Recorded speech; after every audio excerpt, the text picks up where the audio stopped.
What happens in your brain when you make a decision? How can you make better ones? From choosing a cereal to finding a flight path to safety, science writer Jonah Lehrer tackles decision-making small and large in his book, How We Decide. And whenever you make a decision, there's this argument taking place inside your head.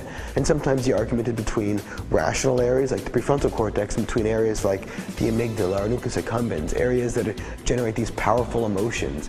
And so the key in terms of making the right decision is figuring out how to reconcile this argument, which side you should listen to. Neuroscience shows that successfully choosing a cereal might use the more emotional areas of the brain. But what about life and death decisions? So there's also a tug-of-war, an emotional argument taking place when we have to make very stressful situations. It's hard to imagine a more stressful situation than being in a cockpit when you lose total engine power over New York City. 70. This is Cactus 1539. Hit birds, so you're lost thrust on both engines, returning back towards LaGuardia. The amygdala is automatically turned on, and so it starts pumping out these intense feelings of fear and anxiety. And what pilots train to do, and they train to do this in flight simulators, is how to keep a lid on those emotions, how to make sure those emotions don't get out of control until the fear doesn't turn into panic. Bird strike, he lost all engine, he lost the thrust in the engines, he's returning immediately. Cactus 1529, which engines? He lost thrust in both engines, he said. Got it. What they practice is the ability to think through those feelings, and that requires the prefrontal cortex, this uniquely human brain area. And so in the case of Captain Sullenberger, what that allowed him to do was to take a deep breath, to realize his fear wasn't going to save him, that his fear wasn't useful. So instead what he had to do was look at his airspeed indicator, his altitude, look how far away the runway in Teterboro, New Jersey was, or whether or not he could return to LaGuardia, and realize that the best decision he could make at that moment was to land on the Hudson. So that was very much a rational decision. In many respects, the brain is like a Swiss Army knife. It's stuffed full of all these different tools, these different ways of thinking. We can rely on the amygdala, or the nucleus accumbens, or the prefrontal cortex. And by using metacognition, we can really tailor this thought process to the task at hand. So, in a sense, learning about how we think can allow us to think better. Okay. All right, guys, Morgan's not feeling well. She's got a sore throat. We need to think of some alternative ways to treat this.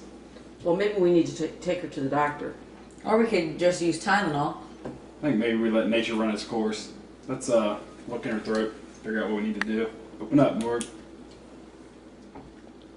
Maybe we need to take her to the doctor once you look at it, Kara. Oh, I think we should probably take her to the doctor. Let me see, Morgan. Yeah, I'm right. She needs to go to the doctor. Why don't you have Brad look at you?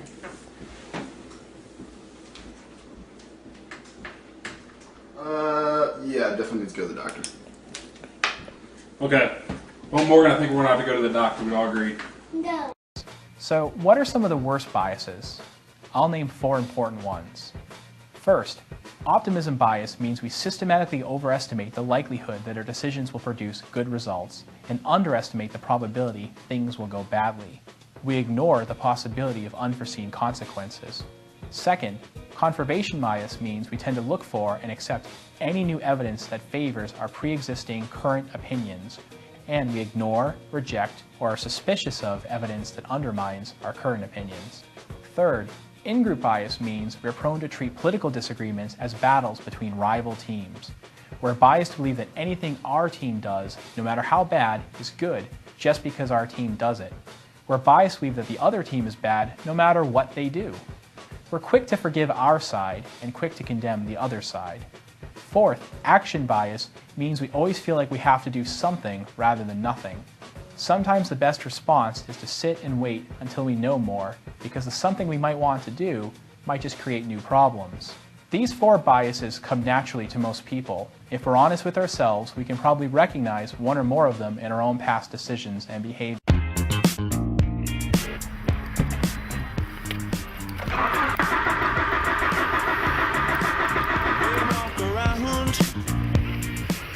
It's gonna cost you $5,011.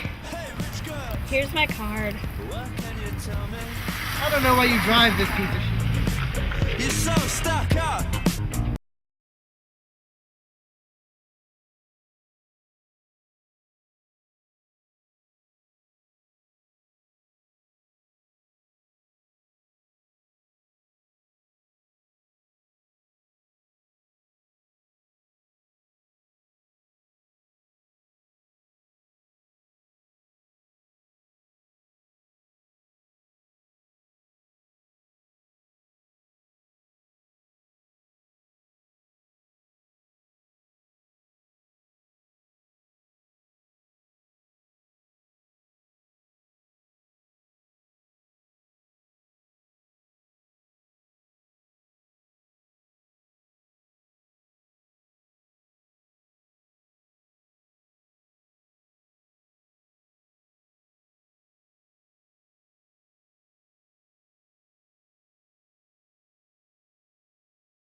Utilitarianism is the idea that what makes an action right or wrong is the extent to which it promotes or hinders welfare, where that means something like quality of life.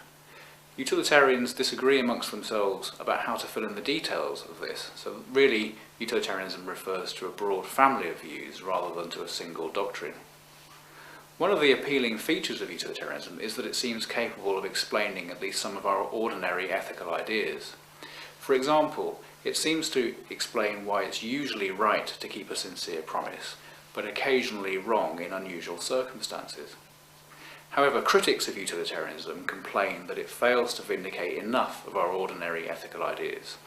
For example, they say that it cannot explain why it would always be wrong to permit slavery, since we could imagine very unusual circumstances in which permitting it promoted welfare.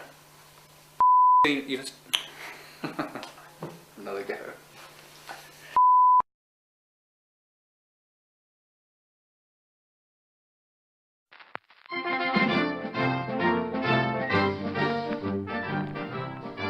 Welcome to Ethical Decision Making. I'm your host, Stu Barker. Today we'll be looking at 2 examples of ethical decision making. Yay! Let's take a look at the first example now.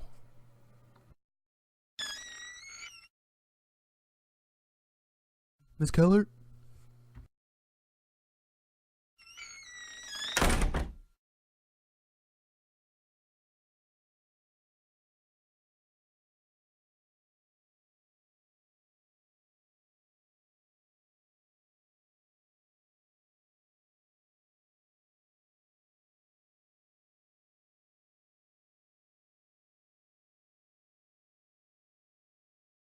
Stop. In the following situation, do you 1. Change your grades, give yourself all A's. 2. Lower the grades of that kid you hate. Or 3. Do nothing, walk out of the room. The correct answer in this situation was 3. Do nothing, walk out of the room. But let's see what our subject Emmanuel does.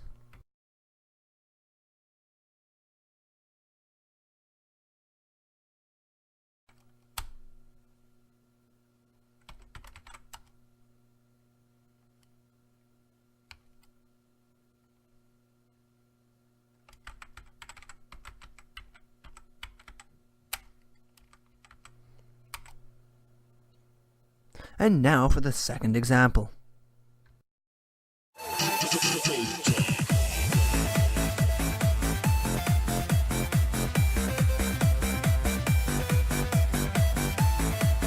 Yeah!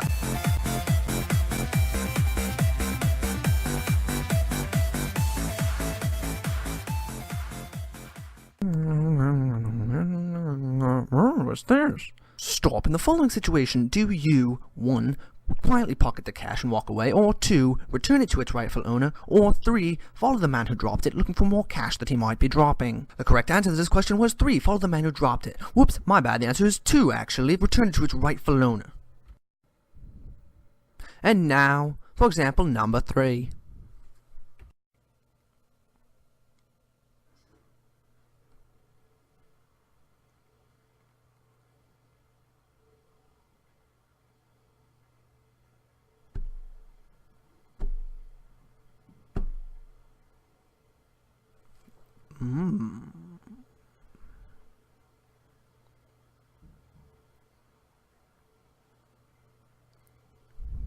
Stop. In the following situation, do you 1. Copy all the answers of your friend, or 2. Don't do anything, take the failing grade you deserve, or 3. Draw funny pictures on your test paper? The correct answer is 2. Don't do anything, take the failing grade. This has been Ethical Decision Making. I'm your host, Stu Barker. Tune in next time as we explore I'm sorry I didn't mean it the way it sounded.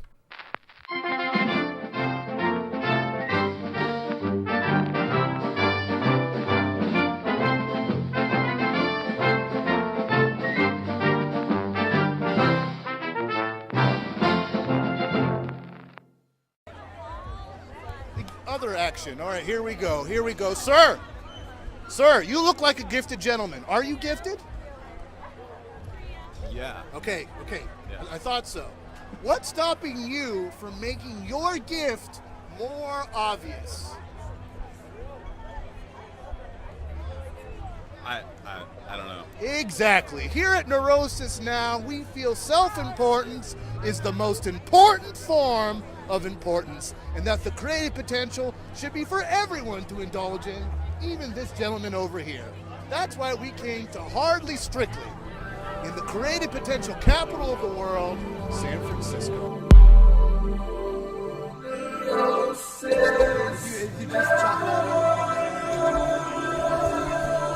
Okay, sir, we're both standing in line for the porta potty, and we were just talking, and we were getting into the fact that you have this great creative project that you haven't finished, and I have to ask you, why aren't you working on it? I don't think the world is ready for my project. You don't think the world is ready for your full creative potential? That's specifically what I'm saying. Okay, for sure. But what if I promised you that no matter what I actually thought, if you shared that on my Facebook page, I would like it? Would that motivate you at all? No, because I don't have a Facebook page. Okay, then I really don't know how I can help you then. I tried my best. I wish you the best. But right. I think you should get a Facebook though. I think that'd help.